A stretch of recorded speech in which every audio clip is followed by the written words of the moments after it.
I've been rolling this topic, what it means to serve on a board of directors, around for a good while. As you will see, I have a lot to say about this topic. This subject is super close to my professional and personal heart. It's long, but I hope you find what follows useful. As always, let me know what you think and what questions you might have. Let's start with the fundamental truth. Serving on a board of directors is a job. It is work, often a lot of work, and it requires a significant time commitment. The entire reason that board position exists is for you to serve and do work for the organization. That work is the reason for being there. It is a lot of responsibility, and not nearly as sexy as folks might think. Why do people avoid talking about this? Why is it that when someone joins a board, we shower them with congratulations and praise, but rarely discuss the hard work and dedication that lies ahead? It's like congratulating someone for signing up for a marathon without mentioning the months of training, the early mornings, the blisters, the sheer mental fortitude required to cross that finish line. Serving on a board is not about the title or the recognition. It's about rolling up your sleeves, digging into the trenches, and doing the often unglamorous work that needs to be done. It's about being a steward of the organization's mission, a guardian of its values, and a champion for its cause. This is not a responsibility to be taken lightly. It's a commitment that demands your time, your energy, your intellect, and most importantly, your heart. Before you say yes to that board seat, ask yourself, am I truly ready to embrace the work, the responsibility, the honor, and yes, even the challenges that come with this commitment? Because serving on a board is not about what you get. It's about what you give. It's about making a difference, leaving a legacy, and building something bigger than yourself. Let's talk about commitment. Not just any commitment, but a deep, unwavering commitment to the cause, to the mission of the organization you're considering serving. This is especially crucial for smaller organizations that rely heavily on the passion and dedication of their board members. I'm talking about a commitment that goes beyond simply writing a check or attending a gala. I'm talking about a fire in your belly, a belief so strong that it compels you to action, a dedication that fuels you through long meetings and tough decisions. This commitment is not about you. It's not about your ego, your resume, or your social standing. It's about the organization, the people it serves, the change it seeks to create in the world. It's about aligning your personal values with the organization's mission, finding that sweet spot where your passions intersect with the organization's purpose. When you're truly committed to the cause, the work becomes more than just a duty. It becomes a calling. You find yourself thinking about the organization's challenges and opportunities in your spare time. You're eager to share your expertise, leverage your network, and contribute in any way you can. This level of commitment is contagious. It inspires other board members, staff, volunteers, and even donors. It creates a culture of passion and purpose that permeates every aspect of the organization. So, before you join a board, ask yourself, do I believe in this organization's mission with every fiber of my being? Am I willing to go the extra mile, to fight for this cause, to pour my heart and soul into making a difference? Because true commitment is not a passive act. It's an active choice, a conscious decision to show up, to stand up, and to speak up for something you believe in. Let's be honest, there are perks to serving on a board of directors. You gain a title, often held in high regard by others. You might get access to spaces you wouldn't otherwise be invited to, rubbing shoulders with influential figures and community leaders. And let's not forget the profound satisfaction of contributing to something larger than yourself, of playing a role in changing the world. But here's the catch, these perks are not free. They come at a price, and that price is responsibility. With great power comes great responsibility, as the saying goes. When you accept a seat on a board, you're not just accepting a title, you're accepting a sacred trust. You're becoming a steward of the organization's resources, a guardian of its reputation, and a protector of its mission. This responsibility is not a burden, it's a privilege. It's an opportunity to make a real, tangible impact on the lives of others. It's a chance to use your skills, your experience, and your influence to create positive change in the world.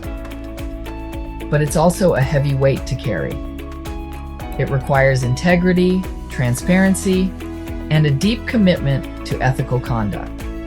It demands that you put the organization's interests above your own, that you make decisions based on what's best for the mission, not what's easiest or most self-serving.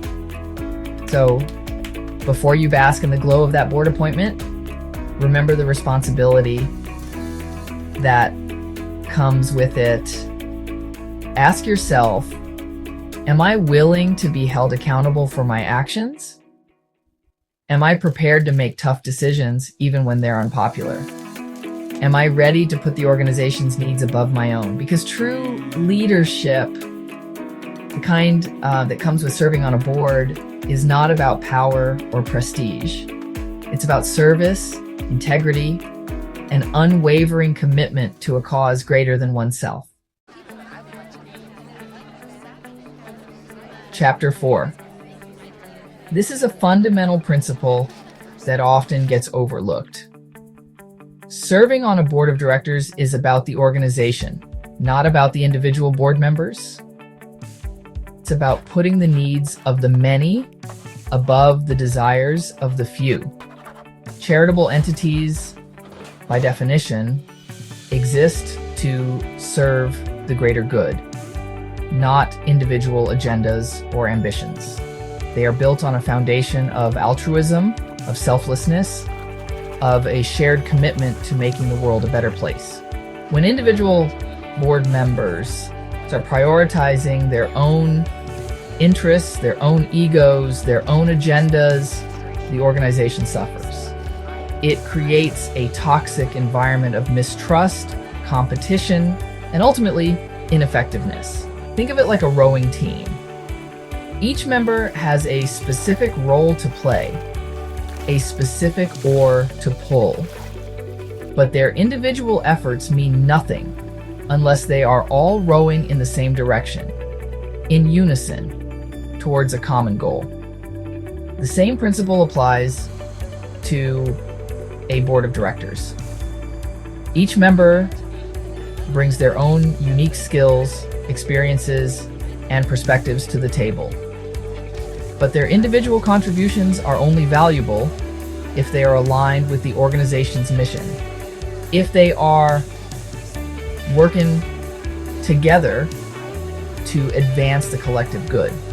So if you're considering joining a board, ask yourself, am I willing to put my ego aside?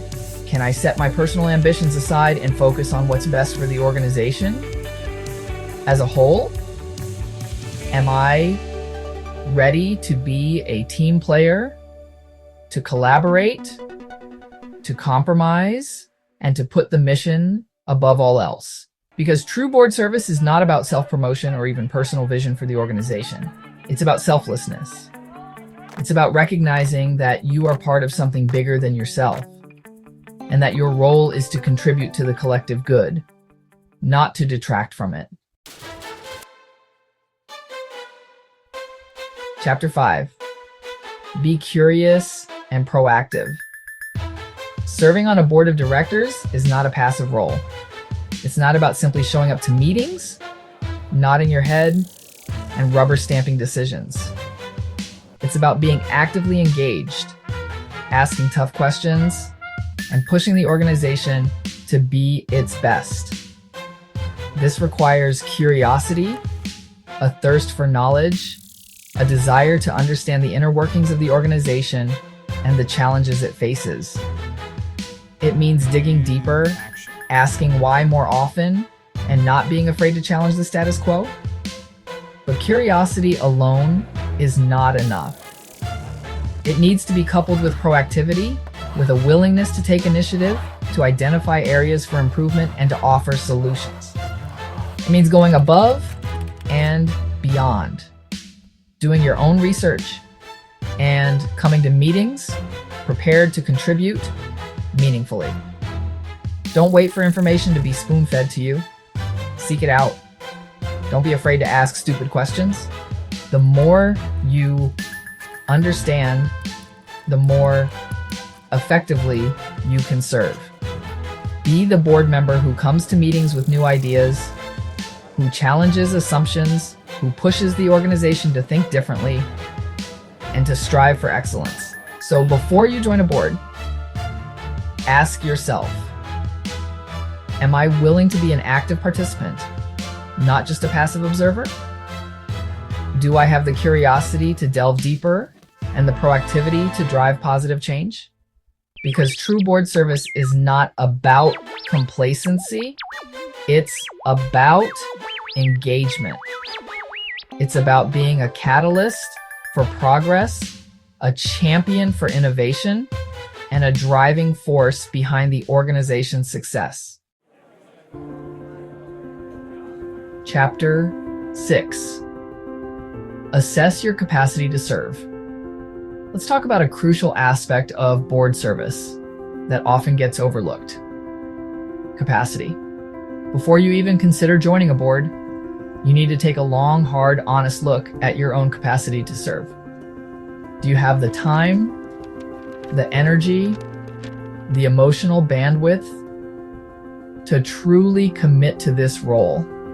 And I'm not just talking about attending meetings. I'm talking about the time it takes to prepare for those meetings, to review materials, to conduct research, to engage in thoughtful discussions. I'm talking about the energy it takes to be fully present, to actively participate, to contribute meaningfully to the board's work.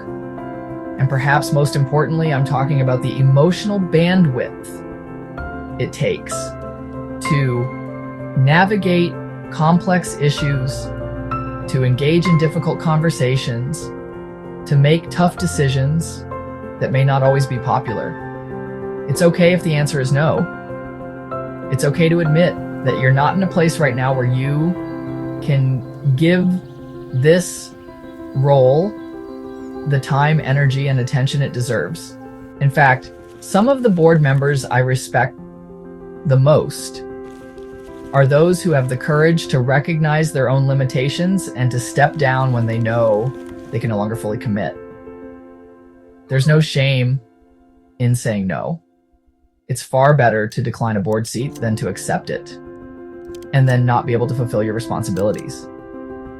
So before you say yes, ask yourself, am I truly in a place where I can give this role the time, energy, and attention it deserves?